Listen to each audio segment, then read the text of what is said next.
Hello everyone. Figured I'd do another little one of these, little responding to comments videos.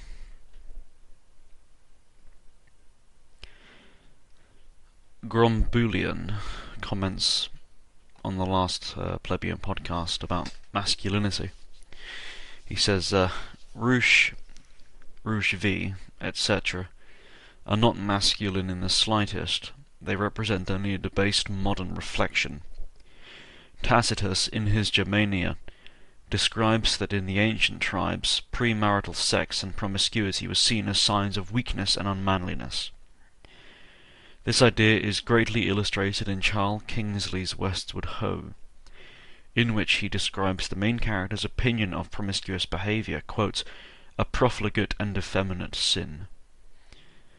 The book is a great study in what masculinity really is, and I recommend you read it. Yes, it is this idea of promiscuity which is the problem with these people. In fact, in my opinion, promiscuousness is one of the great kind of traits of the modern world, the modern mindset, and its approach to things. It's all about quantity over quality, over number and massness, and this idea of, well, yeah, quantity. Nothing of depth, of profundity, of quality. Just endless repetition of the same shallowness in a kind of hysterical attempt to gauge some value in life, which is for nothing. It's and I know people who have been promiscuous and they've changed their lifestyle, I suppose. And it's simply a hunger, and it's a hunger which is never sated. It's a kind of thirst, a craving, and no matter how much it is indulged in, it is never fulfilled. It merely perpetuates itself in a kind of a torrent of misery and wanting and slavery to one's vices. That's all it is. Picking up women, I mean, masculinity and self-confidence, these are things which modern men, young men, need to learn, right? Absolutely. But these things are projected not through sexual promiscuousness, but through self-mastery and companionship with one's friends and actual achievements, the overcoming of obstacles and so on and so forth. Pretty much, what we said in that podcast. And I genuinely believe people like Roosh and his ilk and anyone who would support him or think well of people like him, they're doing a tremendous amount of damage, a almost immeasurable amount of damage to modern men and to the concept of masculinity, because they are debasing and corrupting it, and they're twisting what this word actually means into something lowly and decrepit. Effeminate, as you say, and it is effeminate.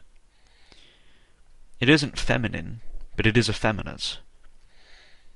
It's, why we have different sexual standards for men and women. But to be promiscuous is an effeminate trait. It demonstrates a lack of control, a compulsiveness, a lack of reason, a lack of logic, a lack of intellect, a lack of genuine self-pride. It's a childish attribute. One isn't being led or guided or controlled.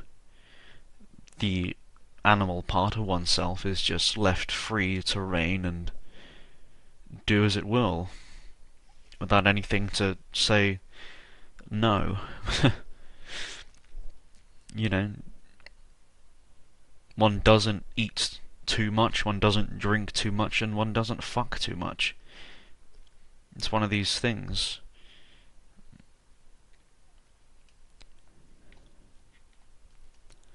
Anyway, moving on to some other comments. Most of the comments recently have just been praise on this that speech I did, which is nice. Thank you guys.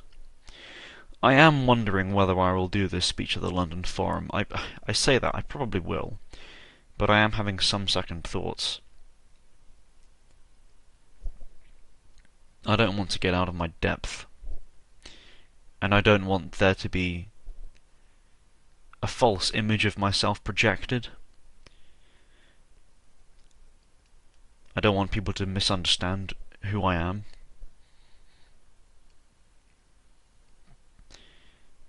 But, anyways.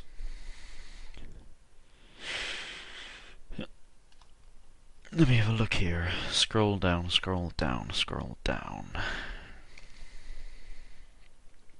Ah, yes. Tom survived the jive. He says, if I'd been in town regarding London, I could have shown you the Roman wall, a Saxon cross, and other hidden English history around the city. There was a similar comment left on a blog entry. Someone saying, I could have showed you the real London beneath all the muck. We did see the old London to a degree. One can feel it. One can feel the history, and you are surrounded by history. David showed us around a little bit. But I'm responding to, when I lament the form of London as it is, I'm responding to the surface level.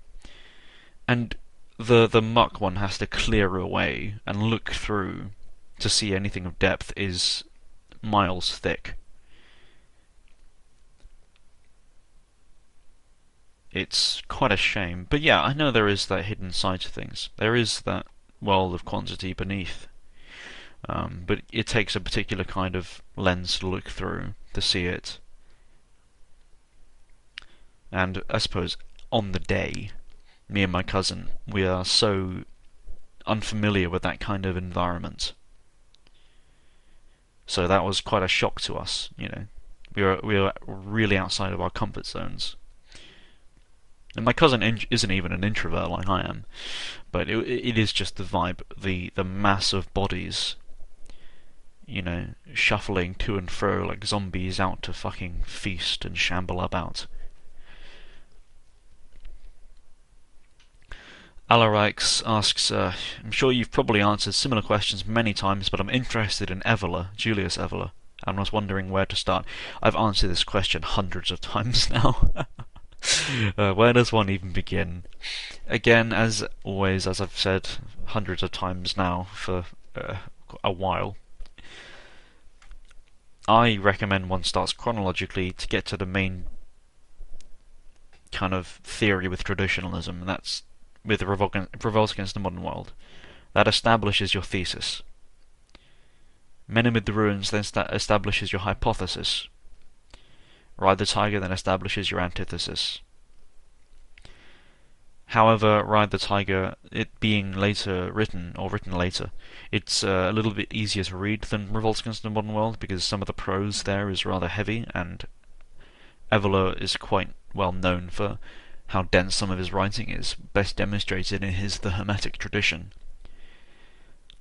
I mean, the first book of Evola's which I personally really sunk into was his Doctrine of the Awakening. The Doctrine of Awakening, which is a book on Buddhism. I found that quite accessible, quite easy to comprehend, and you see clearly manifest in this one particular tradition much of what Evola's general philosophy is about. Because again, it's the perennial tradition. You have the core truth exposed differently in different scenarios, for different races, different cultures, and different time periods. And Evola's work is really all about that. You have the Hermetic tradition for Hermeticism, the Doctrine of Awakening for Buddhism, you have the metaphysics of sex for sexual activity, you have the metaphysics of war for war and violence. He has works on yoga, on tantra, and on various other bits and pieces, because they're all different refractions of the same thing, just approached differently. But again, like I would say further, before you read any Evola, you should start with René Guénon's The Crisis of the Modern World, which is a very short little book, and it's not too expensive.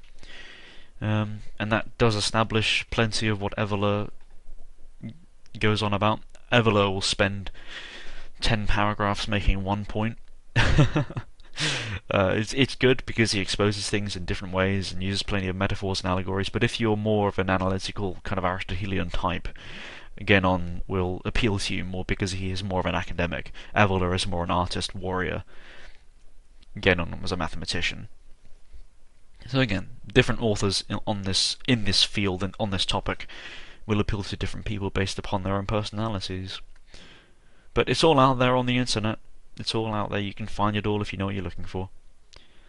Be patient, poke around a bit, have a look, be curious. Yada yada yada.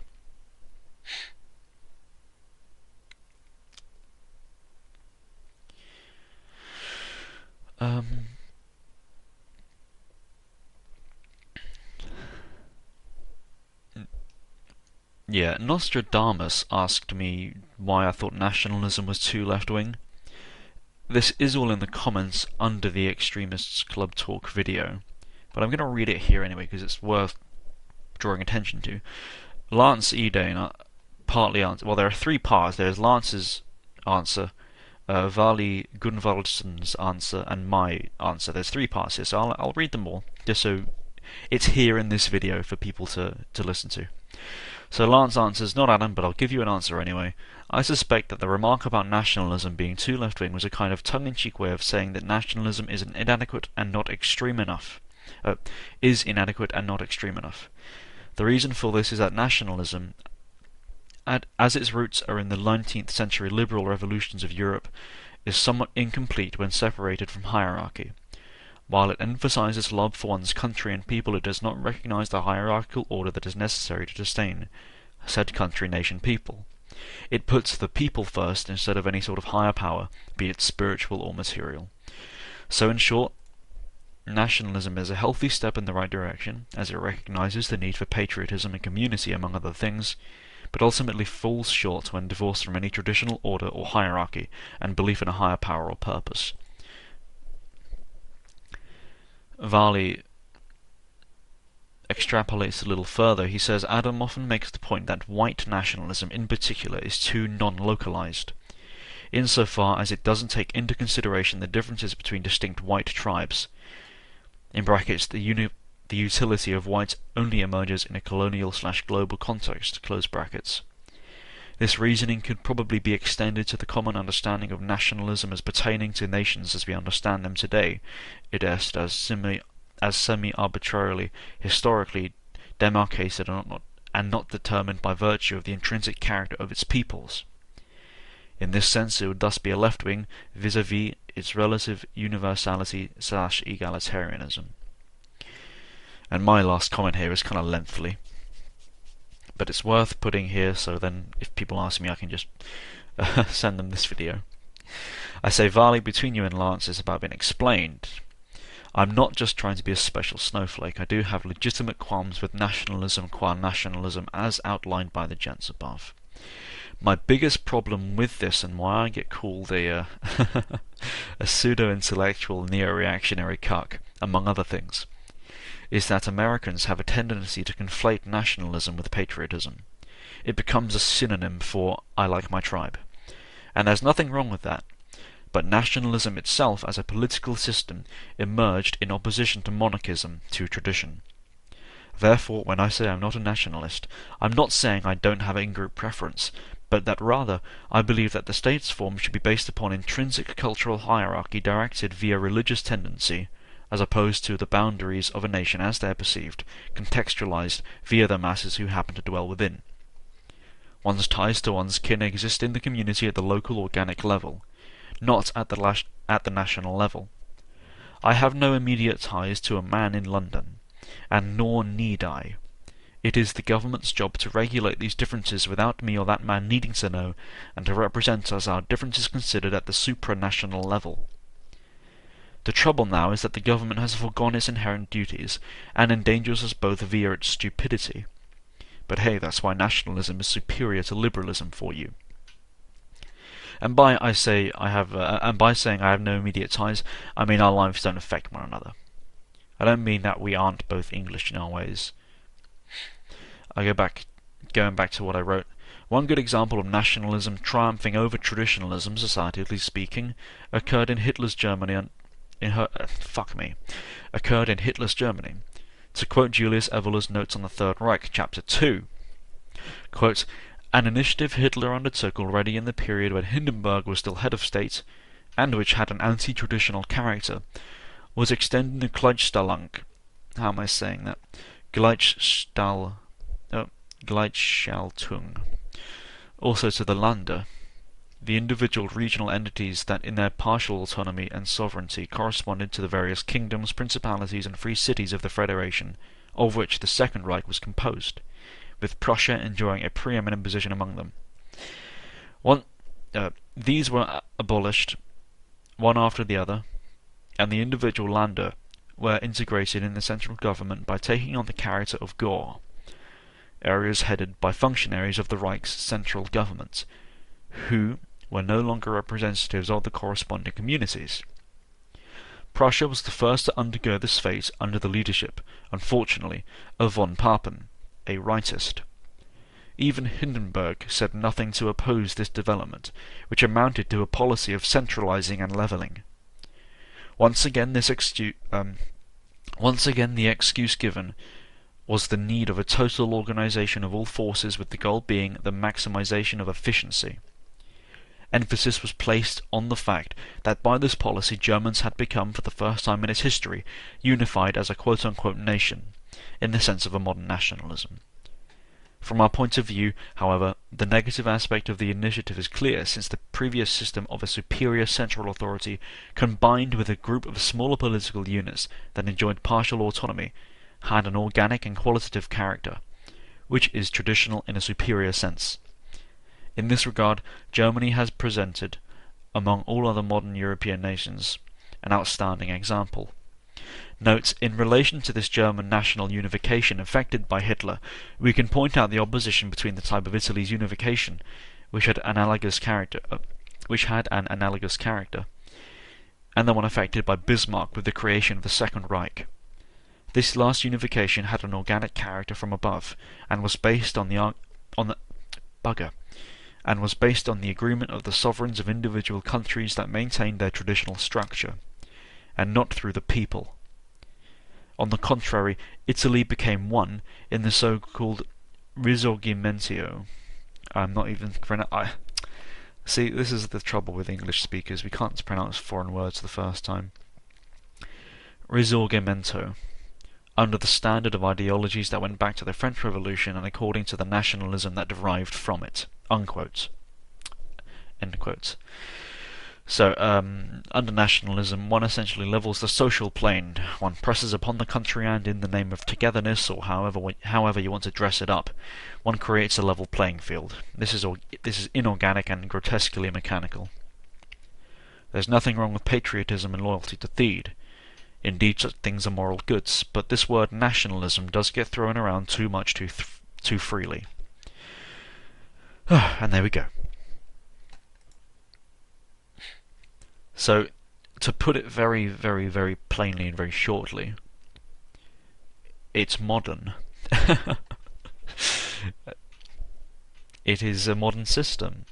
This word nationalism, I really think, it should not be conflated with patriotism or in-group loyalty or Theedism. Of course, nationalism and internationalism exist on a spectrum. So in a way, it is logical to use this word nationalism in that sense.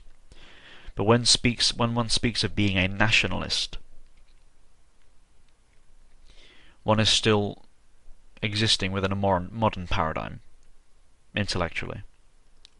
And that's what I would take affront to.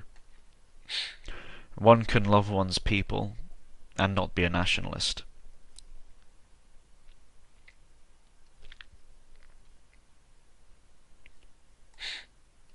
Right.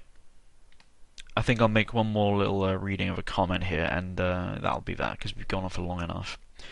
Persian Drum says, this review was spotted on the TRS forum, and I read this, by the way. Master Wallace is wise beyond his years. I've been converting his video talks and hangouts to MP3s, listening to these audio tracks while I go about my daily work. It's a tonic to just block out all the superficial chatter and vacuous blah of everyday life and have the mind stimulated by thought-provoking, meaningful commentary. That's kind, and it wasn't Persian Drum who wrote that, I presume. I think it was... I can't remember his name. One of the people. The thing is, when I read things like wise beyond his years, I actually cringe a little bit. I don't like praise. And all the praise on that video hasn't unnerved me, but I've not been paying attention to it. And that's deliberate. Perhaps I don't want to conflate my ego, or inflate it, sorry. But it just seems kind of... There does come a point where praise becomes insincere and hollow when one is simply preaching to the choir. It's the kind of this preaching to the choir which makes me suspicious of speaking at the London Forum, because I don't care about just telling people my opinions. I'm concerned with my own existential well-being, and all what I'm doing right now, all the videos and all the rest of it, is an extension of that. Me trying to find reason in life and existence, and perhaps trying to nudge a few people along the way as well. I have accepted the fact that I cannot change the world, and therefore I have no intrinsic desire to tell everyone all about my special opinions. I do it a bit, and I could do it a fuck of a lot more, but I really control myself. Well, control, I hesitate. I don't want to make too many videos or do too much, because there is that worry that it becomes insincere, or I make a mistake. Obviously, on the internet, if you're wrong about something, people will tell you. And it's not that I'm worried about it. I'm not worried about being incorrect or saying things which are not true. People will correct me, that's fine. But rather, I don't wish to paint myself into a corner. An intellectual or personal corner. And establish myself as a quote-unquote thinker. Or intellectual. Again, that's why I refuse to call myself an intellectual, and I freely admit I'm not academic or intellectual. But I think such things are grotesque and ugly.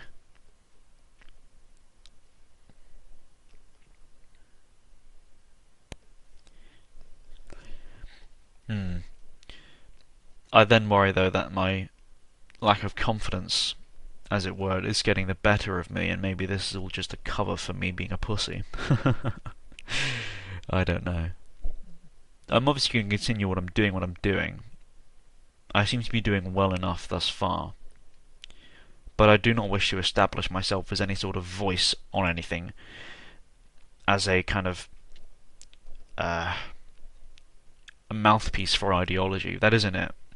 There are thousands of mouthpieces for thousands of ideology, and every single one of them is fucking worthless.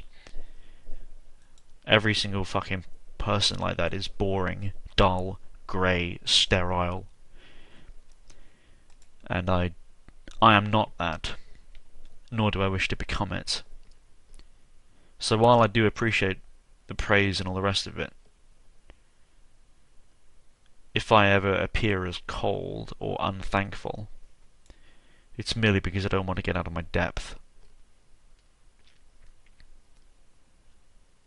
I don't want to...